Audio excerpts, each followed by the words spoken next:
Yo, Trump dead just got shot. By dead, I mean dead ass. Trump really just got shot. This is like hours before I recorded this podcast. It's just crazy. But listen, we're back at the podcast. I was away because Rachel's been pregnant this entire time, practically the whole time I've done the podcast, and it's been killing us not to tell you all. And that's not why I walked away. I walked away from the podcast because it was like Rachel's wanted to announce, and we were here and there, and it's just a lot of stressors in life. But I thought I'd come back with an advice column podcast. So if your question was in the advice column, it may get answered right now. I'm doing this live. Like these, I haven't seen these yet. So they're going to get answered right now. I wanted to do relationship advice. Like I wanted to do like, should I get back with my ex and shit like that? But I got a lot of how to raise a baby questions, so I'll answer those too. All right, so how do you keep her entertained? I'm a new mom, 21, and struggle with my baby. So any stage of life, figure out what your baby likes to do. And I mean that as like when Laguna was like 3 months old, she chilled in the snuggle me, and then she would play on her kick pad. So like identify those first. And if feeding's one of them, she likes to eat, right? So breastfeed or bottle feed at that time. She likes to be in the bath, whatever it is. Try to reserve the bath for like nighttime routines. So maybe don't load that one up as quick. But essentially identify all those stations. Once you identify those, just keep them on a repeating loop. And I've made videos about this before, but like now Laguna's 9 months old. She likes to crawl around on the floor. She likes to eat real human food. She likes to breastfeed. She likes to play interactively with us. So each of those may grant us 10 minutes or 15 minutes of time. 30 minutes on like the eating ones, right? So that's awesome. So that's just on a loop until she naps. And then once she naps, wake up, repeat. I know that sounds like monotonous and like, oh my God, I have to do that all day. But yeah, that is what you signed up for when you had a kid, sis. That is, I hope that helps, truly. All right, keeping a marriage. Okay, perfect. These are the type of questions I wanted to do. Keeping a marriage sexy after having a baby, your relationship seems to be thriving. Me and Rachel try. I'll say that me being 25 years old and she's pregnant again within 9 months postpartum, right? She got pregnant again 6 months postpartum. So obviously we were being careful and we still got pregnant. But I will say that I feel like I drive a lot of it because Rachel hasn't even been able to recover from like the first pregnancy and birth. Like they say it takes 2 years to fully be postpartum or fully get through postpartum, I guess I should say. And I don't mean just postpartum depression. I mean to like get back to normal body feeling, right? And I drive a lot of that, but from like a place of care. I think if you say like, how do you keep it sexy? Like I would say someone has to be the driver, which if it's both of you, that's awesome. Like shout out. I think in this relationship it's me, but if you don't come from a place of like love and respect, or like if I try not to understand what Rachel's going through, whether it be like breastfeeding and her not feeling like her breasts are hers, or like maybe she's tired and she's been extra tired because she's pregnant. Like if I don't come from a place of understanding, it's really not going to turn anyone on. But I think to answer your question, like one liner, we've been able to have a successful, thriving relationship in a libido way, probably because I'm as close to the default parent as you can get. And what I mean by that is it's so assumed that the woman is going to be primary parent, and like women bear such of the load when it's having a child. I think by me stepping up and doing so much of the work as much as I can at this point, I've completely sleep coached. I don't like to call it trained, but I've sleep coached Laguna. Like me doing that for Rachel in some sense has taken off such a load from her stress and her hormonal like cortisol levels that it's probably freed up some space for her to like me. Does that make sense? I hope that answers your question. How to be consistent with practicing milestones when we're both so exhausted. So I guess what that means is like if your baby is just starting to eat, like how do you consistently feed them when they're just starting to chew, or how do you consistently get them to like, point at the right shape if they're pointing at the right shape? I would just say you got to be on schedule, but live your life if you can. If you can change your mindset, this will help you so much in life, to a more often than not mindset, especially when you have a kid, because I feel bad for a lot of people that are holding themselves to like this high standard that like, oh my God, 7 days a week I should be like Laguna. They say she should be eating 3 times a day. We don't achieve that every day. They literally say 3 times a day with 2 snacks and still breastfeeding. Bruh, that's my whole fucking day. Like I if I did that all day to prep her, feed her, clean her 3 times a day, give her 2 healthy snacks, which I guess is the same process, and breastfeed, that's my whole fucking day. And that's for sure Rachel's whole fucking day because she's the one breastfeeding, right?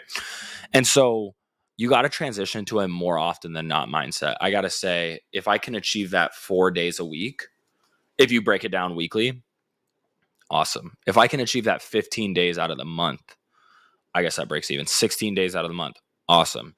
If I can feed her 2 times a day for sure with 1 snack, that's more often than not, right? You're closer to the finish line. And if you can transition to that mindset and try to achieve things in your life with a more often than not mindset, I think you'll look back and be a lot happier. Like I've done, you'll feel more accomplished. Advice about being overwhelmed by nap, math, and schedules and getting it right. Oh, fuck that. When your baby's tired, put her down. And all of it kind of works out. So like Laguna, she sleeps like every 2 to 2.5 to 3 hours. I used to be all about this wake window shit. And early on, to be about wake windows is beneficial to you, who's like sleep deprived at night and you got to wake them up so they eat because they got to gain weight. Once your baby gets past a certain point, just fucking wear their ass out. And when they're worn out, put their ass down. And then it all kind of works out anyway. Every night, me and Rachel face this conundrum. Like, we're here tonight.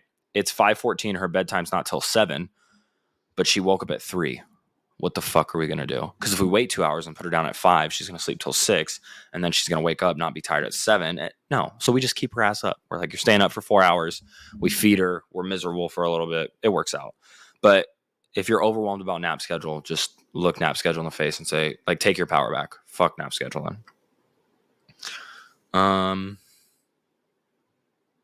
5 months postpartum, and how do you keep the romance alive feeling disconnected? So this is from the woman this time. And I don't know how involved your partner is. Like, I think when you're 5 months postpartum, don't put any pressure on yourself. Like I said, it could take 2 years.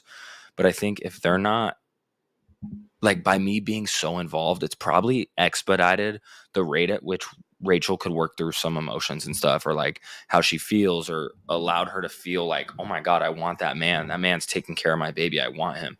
Like, I don't know that men are giving that feeling to women if they're just doing nothing, you know?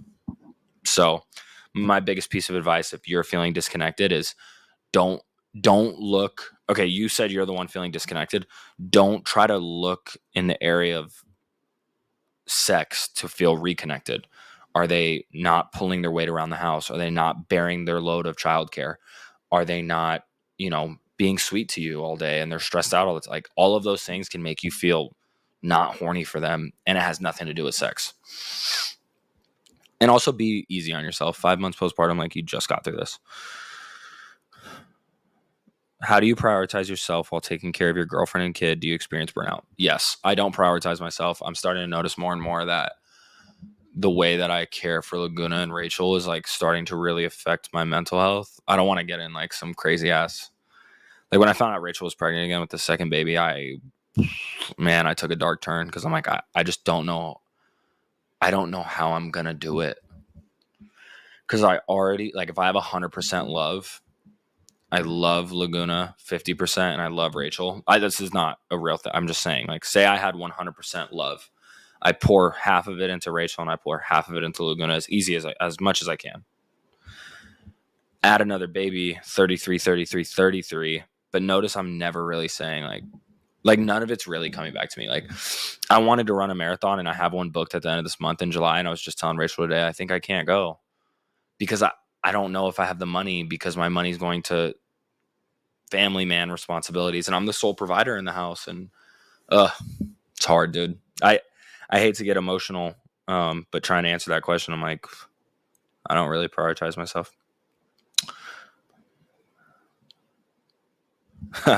My baby daddy is too prideful to listen to your podcast on topics that he desperately needs insight on.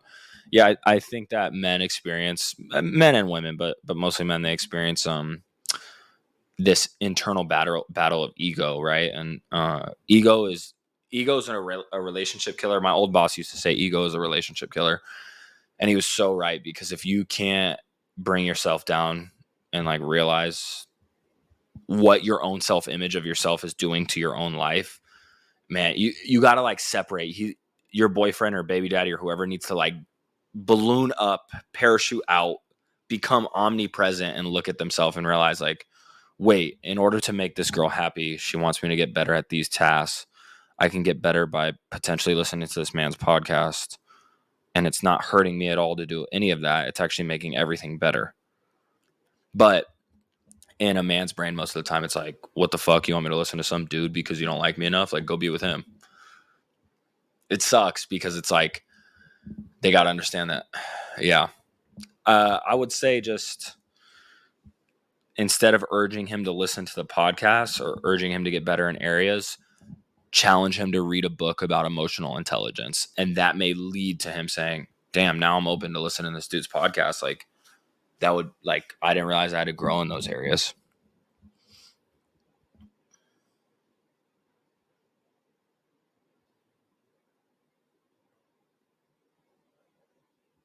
How do you manage your time, even though I love my newborn, it's working her. I have no time to myself. Oh, sister, I know. I just tell myself we're getting through the trenches. Muhammad Ali has a quote. I hated every single day of training, but I always told myself, work hard now and live the rest of my life as a champion. I don't hate my daughter. I don't hate being with her. I don't hate all the energy I pour into Rachel and my daughter. And I hate none of it, right? But let's call it training for a second. And I just remind myself, if I work hard now, if I train now, if I pour into my family now, I can live the rest of my life as a champion. Oftentimes I look in the future and I see this image of Laguna and my son holding me like, Dad, we love you. Thank you for giving. Like, I'm sure you know someone that has parents, or you look at your own parent and think, man, you sacrificed yourself. Like, you gave me everything. I think there's no better position in the world to be the person that gave everything for someone else. And I hope I do that for my kids. But it's hard to find you time in that. I know we're selfish creatures, and I want you time too. I just tell myself to. It sucks because like right now I feel like I'm getting me time by recording this podcast, but like I record this podcast to like build my brand so that I could pay for food so my daughter can eat. It's like you time would actually probably be me like laying at the sky relaxing for once, but it's hard to find time to do that. It's tough, I know. Just get through this newborn phase, get your child. Remember, once they get into school, these 18 years go fast. I hear I've never been through it, but just know that the you time is coming. Advice on how to get your baby to sit up, please. I think I made a video about this before, but you can put their legs, if you're watching the video version, you can put their legs like out like this and then put their hands in front of them, and they can like put weight on their hands. Do that 3 times a day, every day for a few weeks, and they'll get it. Men who feel unwanted due to postpartum. I suffer from this. I'm like a serial, do you still love me? Fucking partner. Like, I'm sure I look confident on social media sometimes, but Rachel is probably so annoyed with how often I'm like, do you love me? Do you hate me? Because I'm so insecure sometimes. That's really what it is. I'm just going to call it how it is. I'm insecure as fuck at times.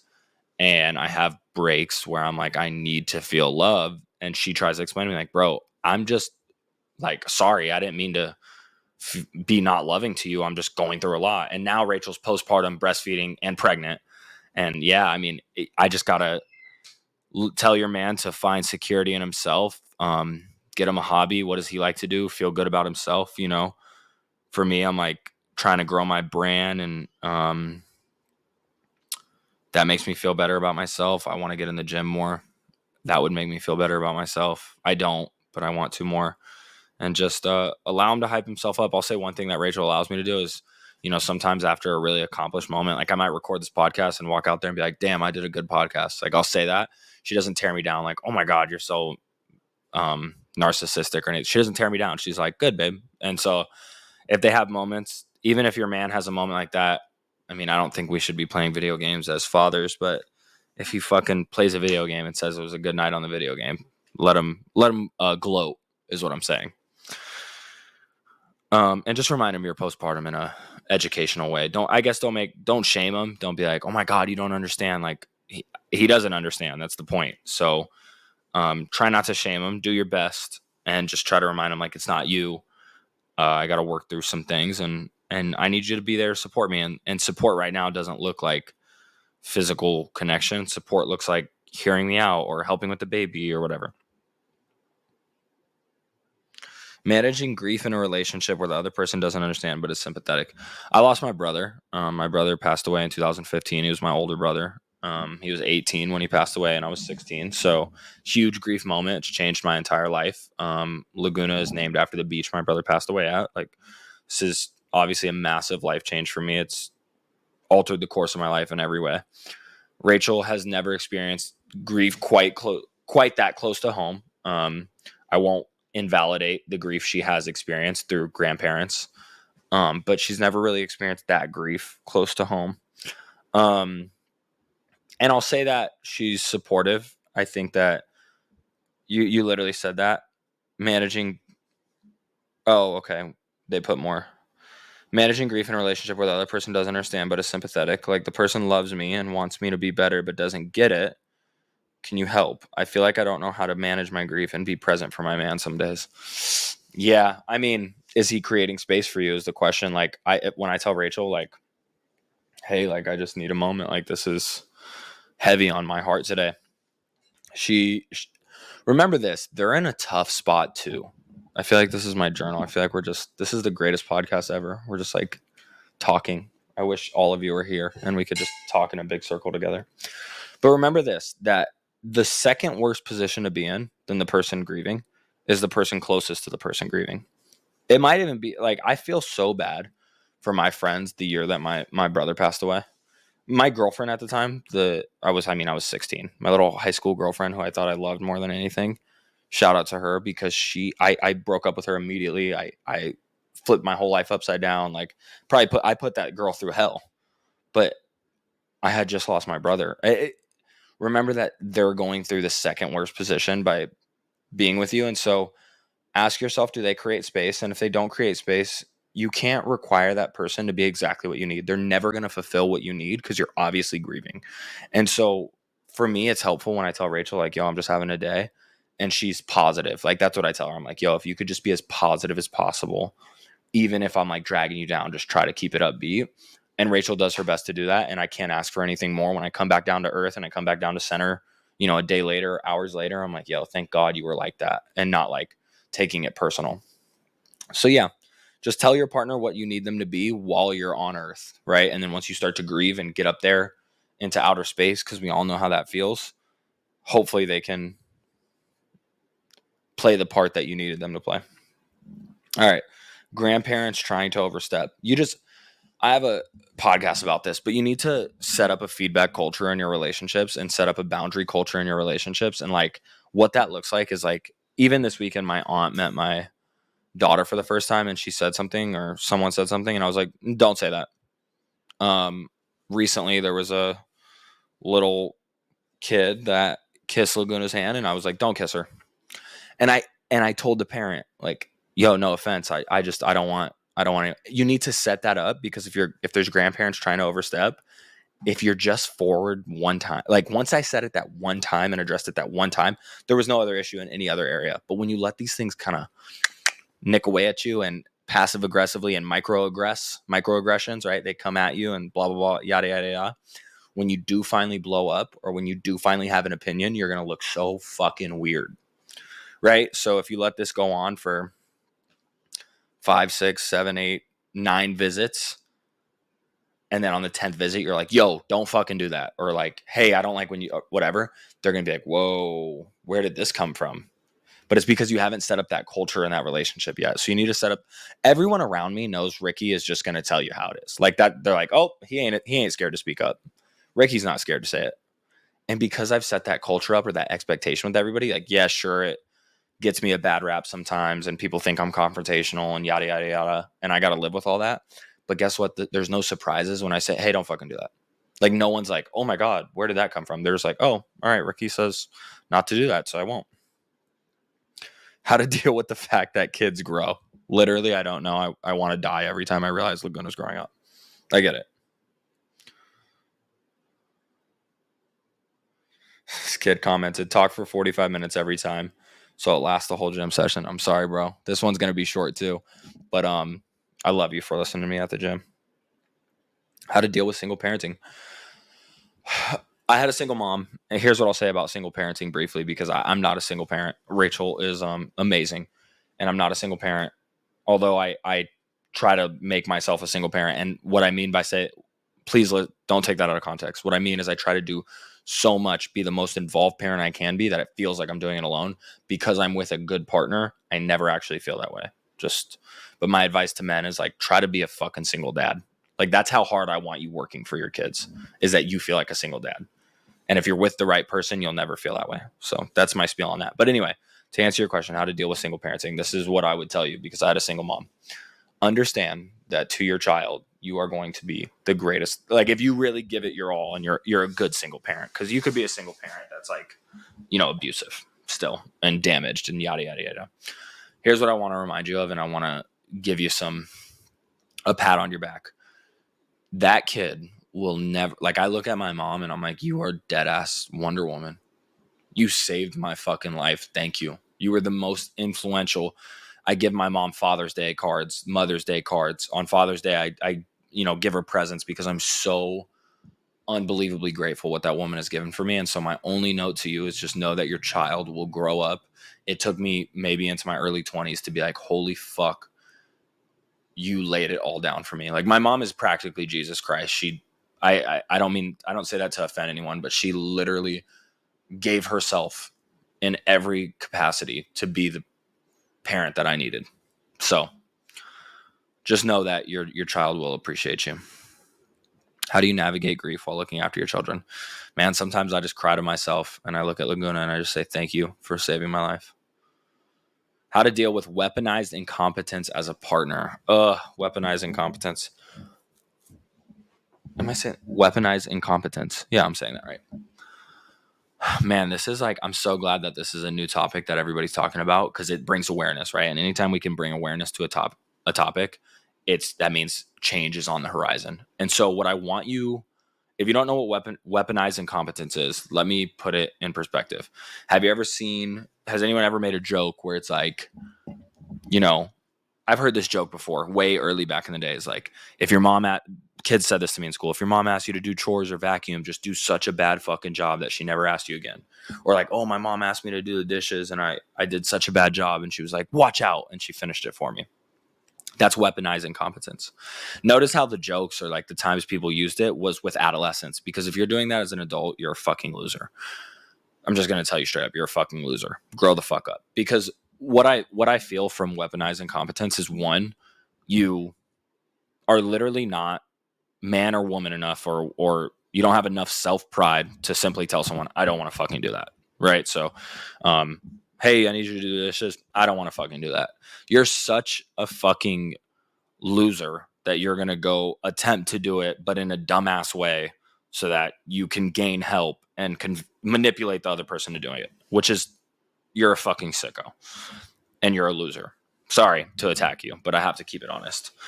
Now, to deal with it, I would recommend that you explain the topic first. Hey, this is weaponized incompetence. Let me explain it to you. Here's a fucking PowerPoint. So, because here's the reality of these things. Here's the reality of these things. Once you call it out and you bring attention to what's going on, that shit's you're gonna nip a little bit of it in the bud. And you can see that in our culture throughout, like, genocide and racism and all that, right? Once it's called out for everybody to see, like, hey, what Hitler's doing over there is wrong, right? Once it's called out, that shit had to get nipped in the bud. But while we all sit here and pretend not to know what's going on, right? And I know I'm using a big scale with Hitler and the genocide to Jewish people, but it's like, while we pretended to turn a blind eye, we just let that shit pass. And bring it all the way down to your own fucking household. If you're not calling out that you know what weaponized incompetence is, then it's just going to continue to pass and you're going to continue to get mad. So call it out. You don't even have to call it out when they're doing it. Like, hey, what you're doing right now is fucking weaponized incompetence.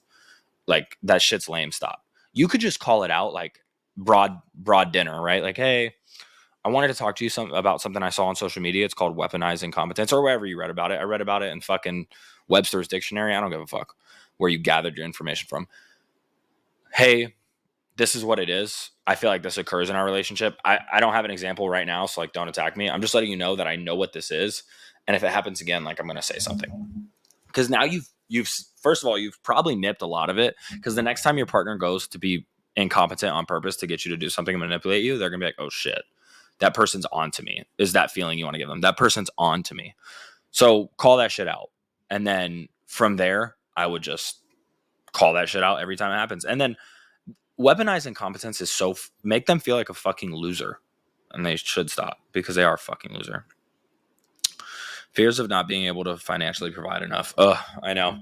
Rachel says, I feel that way. So I get you. Rachel says something that was really important to me when she first said it before Laguna was born and I was stressing about all this stuff. She said, listen, Rachel's childhood is her own childhood, but she had both parents in her life, which is awesome. She said something about one of them. She said, but said person loved me. And that's all that mattered. And I'll say this about what she said to me. It struck me. I'm like, wow, no matter what Rachel went through, because it wasn't a perfect childhood, but no matter what she went through in life, all she remembers is being loved by that person, which is really fucking cool if you think about it. So as long as you got food on the table, maybe you can't give them the Disneyland trips. Just make sure you're not taking out that stress on them and make sure you love on them because that's what the kids remembered. Sex life after having a baby. I mean, fuck, dude. Like literally, fuck. Like go have sex. It's awesome. But sort through those emotions. Do you feel weird that something's inside of you?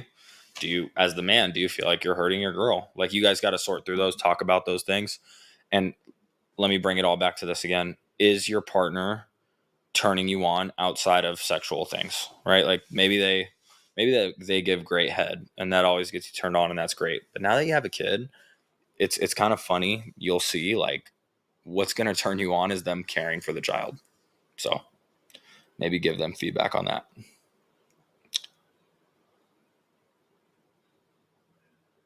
Not for this pod, but can you do a pod about embarrassing parents moments, please? I got pooped on in all white and had spare clothes for baby, but not for me. And it was a long walk home. That's fucking hilarious. How to squeeze a workout in with a newborn. Get up earlier. How should I encourage my baby daddy to take initiative with our baby? Exposure. Just, hey, I'm going to go get what happens is like one person, most of the time the father in the relationship, gets used to this lifestyle where they can do what they want, right? Because they had a kid and they know that but what happens in their brain is I had a kid, but kid is cared for by mom. I had a kid, but kid is cared for. So like think about a car in their brain driving straight. This is everything they want to do driving down this road. Once they have a kid, they take a sharp left turn. But then mom takes care of kids, so I'm going to go forward again. It's like you're a fix-all, right? They have a little divergent, like, oh, fuck, can I do that? I have a kid. Can I? This is perfect. I want to go golfing. I don't golf, by the way, but I hear this is a big issue in relationships. I've never golfed. I want to golf. Fuck, I have a kid. Oh, wait, mom's got him. You see what happens there? And so what you have to do as the person wanting your baby daddy to get more involved is the same fucking thing, essentially. You want to get your hair down? Fuck, you have a kid? Well, dad's got him. What's the difference? Why do you got him any more than dad? If it's milk, pump. If you don't want to pump, give him fucking formula. But it's exposure. You have to expose. And you can't just say, hey, would you mind maybe keeping the baby while I go to the gym? What the fuck? Just be like, present the idea like it's not crazy. Because if you present the idea like it's not crazy, because it's not crazy, by the way, and they call you out and they say the idea is crazy, you got them in a fucking trap right now. So if you present the idea like, yo, I'm going to go to the gym at 7 tomorrow. I'm going to go to F45 class tomorrow morning. And you present it mad chill. And they're like, wait, what are you going to do with the baby? You got them right where you fucking want them. What do you mean? What am I going to do with the baby? I'm not going to do anything with the baby. I'm going to be at F45. What are you going to do with the baby? That's your fucking baby. Are you high? I don't know what you're going to do with the baby. Keep him alive. That's what you need to do. And proceed to go to your fucking F45 class. Or you could luck out and be like, yo, I'm going to go to F45 in the morning. I just want to give you a heads up. I'm going to be at F45 in the morning. I'm going to try to get up. I'll do it early and be respectful. Be like, yo, I'm going to get up a little earlier. Like I'll probably go at 7. Baby wakes up between 6:30 and 8:30. So Just I should be home by 8, and just keep it chill. And they might be like, oh, okay, cool. And if they're not like that, then you need a better baby daddy. How to get your life together and become a responsible adult. I just turned 26. I'm 25, bro. Don't ask me. I don't fucking know. My life is all in shambles, but I'm grateful. That's what I'll tell you. And this is a new season for me. Be grateful for every fucking thing you have. There's children dying all over the world. There's people with no food in their fridge. Be grateful, and your life will just look beautiful. Dads who think their jobs are same or even harder than mothers taking care of babies. I'm guessing you're saying like a dad who goes to work and he thinks what he's doing is as hard as taking care of the baby or harder. It might be. I don't know. Maybe he's a construction worker in Phoenix. It's 115 degrees. It's hard fucking work. Here's what you have to do though to answer your question. I didn't mean to fuck with you like that. Let me answer your question real quick. It doesn't matter if it's as hard or not because the baby is omnipresent and never leaves. It's you're comparing fucking, what do they say? Apples and oranges. Like, yeah, it's all like it's not. You're comparing fucking apples and dressers. You're comparing bed sheets and grass outside. Your job doesn't equate to the baby because the baby is your fucking child that is there all the time. Like, a man comparing his job to a baby would be as if you compared your mother to your spouse. Like, if you started saying like, "Oh, my mom's been stressing me out, so we can't have sex." I guess that sentence kind of works because if you have stress, you're probably not high in libido. But you see what I'm saying? It's like the only thing, and that's what we fucked up as a society, is that we started making jobs and caring for the child equals. They started being measured as equals, and that's what allowed men to think like, but I'm going to work. Bitch, you go to work 40 hours a week. This child is here 100% of the time. Now, the one thing that it does elicit maybe a little bit is like, hey, you were at work for 8 hours today. You were at work for 8 hours today. Obviously, you were caring for the child for 8 hours. I'm not discounting that experience. But you work 50 hours a week. So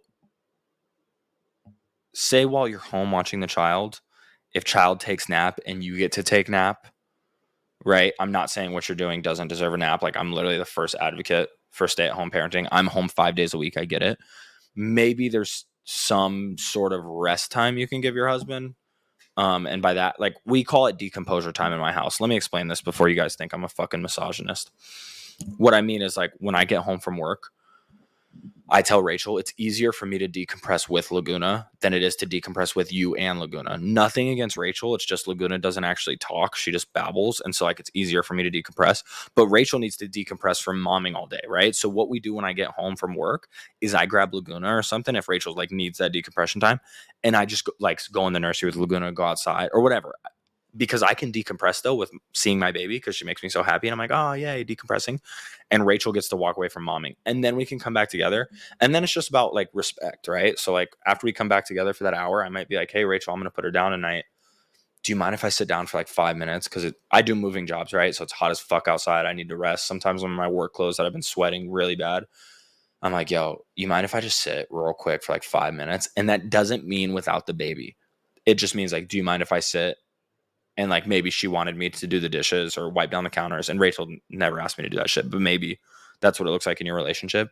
Just I asked for that time. Like, yo, 45 minutes away from us. Now we're back together. And now I say, yo, it's 6 o'clock. I can get up and do bath time right now. But do you mind if I sit for 10 minutes? But I don't equate me going to work as equivalent to childcare time because the child is omnipresent and my job is what I do to get financial gain. I spend time with my child because I love my child.